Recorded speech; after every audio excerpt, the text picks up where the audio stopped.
thank you all for coming to Pro Social Storytelling. It's really timely right now. That is May, and it's Mental Health Awareness Month. And we have some great speakers with us today, Ioli and Patrick. So ladies first, because it's Mother's Day. So Ioli Filmeridis worked with the U.S. Agency for International Development on political crises, conflict, peace building, human rights, and governance across Asia and Africa. Patrick Macmanus is a writer, executive producer, and a showrunner for Dr. Death on Peacock, and the co-showrunner for The Girl from Plainville on Hulu, just to name a few of his recent projects. So congratulations and thank you for coming. Thank you. I have fewer titles than she has. So yeah.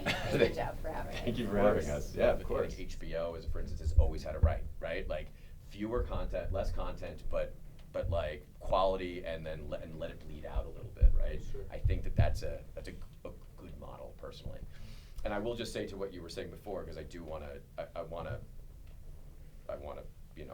compliment my wife, which is that that is in essence, the PSA is in essence what we're trying to do. It's a new version of it. And I will say that title cards still exist, where they say if you need help, you need to speak to somebody, that all still exists. What we're trying to do is to just take that to another level, right? Which is to bring you to the site and bring you to the social action campaigns, but then give you far more information than you probably ever thought you needed in order to try to either find help or be educated, right? And I just have to say it, right? And it's not because we sleep in the same bed together.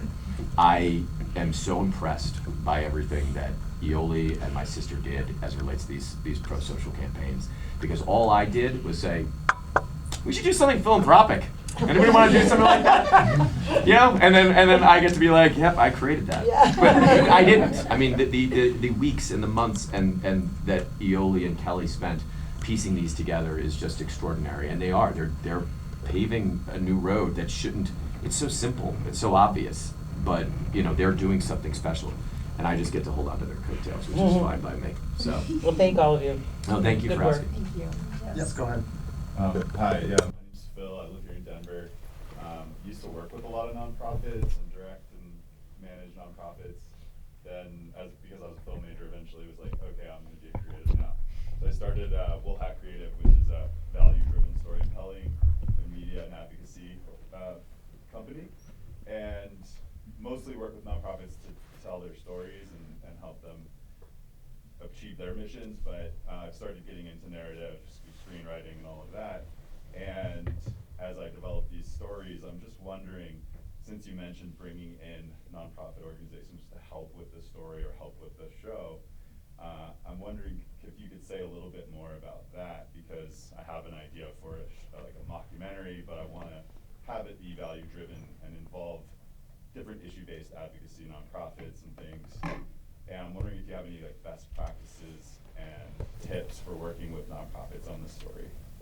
Well, since you've worked with nonprofits, you know that they're often, depends on the size, Yeah. they're often really overwhelmed and understaffed and all that. So I think depending on the size of them and what the issue is, the larger ones, I've realized, I didn't know this, but we reached out to the International Refugee Organization and a few others, and Planned Parenthood, and they actually have specific offices that are built and developed and funded in order to work with the entertainment industry, which I think is amazing, right? But these are the bigger ones, not everyone can do that. Smaller ones, you gotta reach out. I did so many cold calls and emails, and I became shameless. Just saying, this is the story, this is what we're trying to do, can you help us? And you have to be really upfront and say, we wanna use this information XYZ way. Some of them will respond, some of them will never respond, and you keep trying. But I think the ones that really wanna get their message out, everyone loves entertainment. We lived overseas for a long time. All people wanted to do was talk to Patrick about his shows, right? Doesn't matter who you're saving in the world, blah, blah, TV, right? Doesn't matter what country you're from. So I think everyone wants to participate in that creative process. So just, you've got to start talking to people about it and ask them specifically for what you want, and also make sure that you're being true to their story, because I think there's a lot of skepticism about how people's stories get twisted, and we ran into that as well. So you've got to keep them involved from beginning to end. Don't just talk to them once. Have them fact check, have them be there at the end, have them view whatever you're doing, because they're going to give you that ground truth that I think we often miss when we don't involve people at all. Cool. Yes. Hi, my name is Alex DiPietro. I'm also here at Collegian with UArts in Philadelphia. My opinion before with these two shows is the casting was one of the most integral aspects, and after hearing you guys both speak, it sounds like that's very much the case. Could you tell me how involved both Joshua Jackson were and Ellie Fanning were in the actual writing and development of their character in terms of what your ideas were in that collaboration? Sure, absolutely. As it relates to Josh, so as some of you may or may not know, Jamie Dornan was originally cast as Christopher Dunst. We had gone through all the prep. We were 2 days away from starting production, and we got shut down for COVID. It was March 13th, 2020.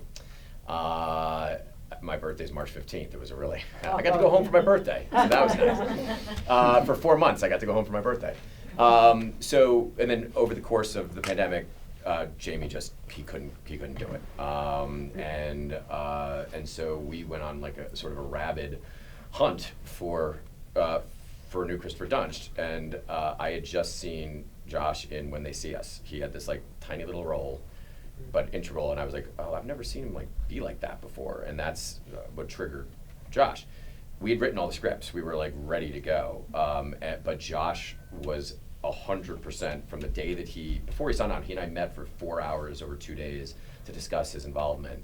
And from the very beginning, he just sort of got it. And I will say that doesn't mean that what we wrote was word for word before he came on, because he did.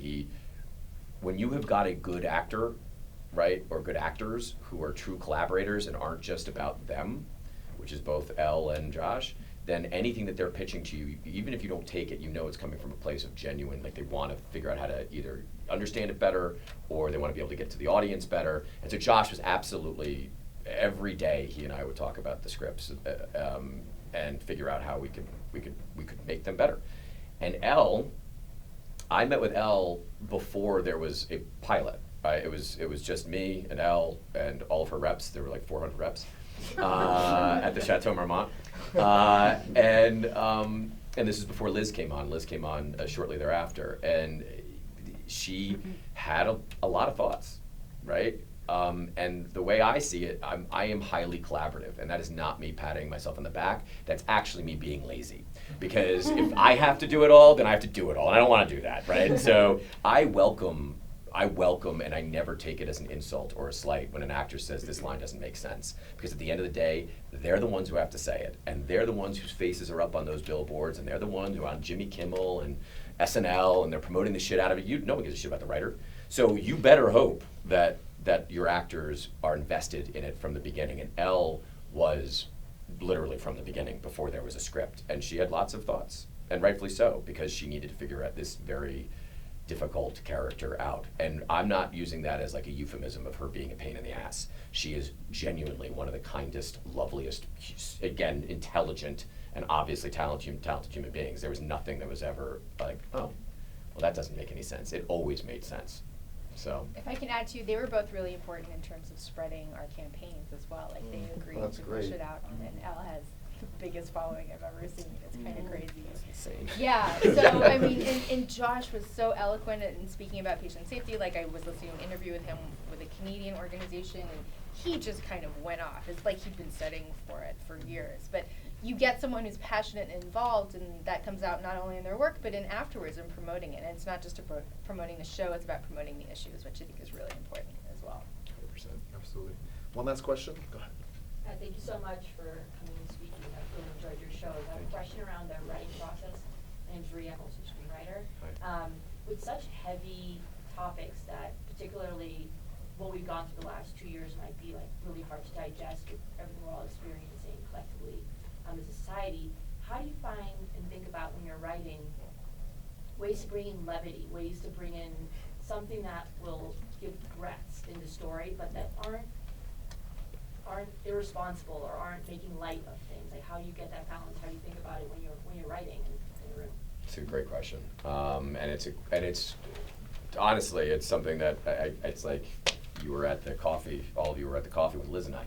It was another thing that we talked about, right? Let me go with Dr. Death first. With Dr. Death, we had sort of a built-in release valve in Randall Kirby. That character was sort of our comedy, and the truth of the matter is that we didn't actually go far enough with the real life Randy Kirby. He's a trip, man. That guy is awesome. And so, but it wasn't comedy for comedy's sake. It really was exactly what you said, which is you need to find a release valve from time to time, and you need to give audiences an opportunity to breathe. But it should always be organic, right? Something that Liz and I talked about, and we talk about all the time, is that people laugh at funerals, right? There was a wonderful pilot that I saw called Death Doula, where there's a whole scene in these two bathroom stalls in which this death doula is laughing her ass off, and the woman who's in mourning is struggling to laugh too, but laughs as well. That's very real, right? And so the trick, in my opinion, if I can be reductive and call it a trick, is to always ensure that it is coming from an organic, character-driven place, and that people don't feel like you're just trying to land a gag, right? Girl from Plainville was far more difficult, quite frankly, again, because of the subject matter. But I think that there were you can always find idiosyncratic moments in people's lives and how they interact with each other, and the lines that they say to each other that feels off kilter, that can draw maybe not a guffaw, but can draw like oh yeah, I've been there, right? And I think that that's the trick, right? Is to always write from a place of honesty in which we as an audience can see ourselves in these characters and can put ourselves in these moments of great dread and great mourning, right? And as long as you're being respectful, I think it can land. But it's vital. And everything that I've ever written, I'm not saying I'm funny at all, but everything I've ever written has tried to have an element of comedy to it, because that's people. And like, people are just fucking funny. And whether they mean it or not, people are funny. So, I don't know. You just try to write honestly. Absolutely. Before we wrap up, I have one last question. I've seen a lot of great panels here. I'm sure you guys have well, but I'm curious, what are your thoughts on being part of the 8th season of SeriesFest? I mean, you just landed, but yeah, go I mean, ahead. honestly, it's something that I've never thought I'd ever be. I mean, I didn't even think I was going to work for Patrick, or with Patrick. Thank you. Sorry. I work for you. In every other area, yeah. Well, pretty much every area. I think it's great. I think it's really cool to see all the creativeness that's out there, right? Like I haven't been too involved, but just looking at the titles of some of the panels and what's going on, it's nice to see something happening creative that's outside of Hollywood, that it kind of feels more organic and place-based. Absolutely. And Littleton Road Productions, what is the websites that people can check you guys out? Okay, so it's littleton-roadph.com. That's the philanthropic That's the side. philanthropic arm, right. So that's what I'm here to promote. And littleton-road.com is the production side, and either of those will bring you to the other. Yeah. So, yeah. But really go to the But really PH just go to one hers. first, yeah.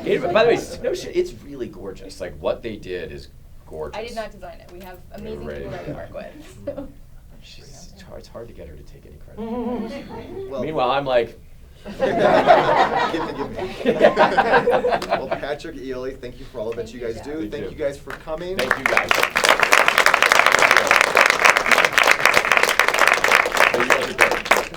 Thank you. Thank you. Thank you. Yeah. We're going to have to stuff you in for next time, right? Sounds good. All right.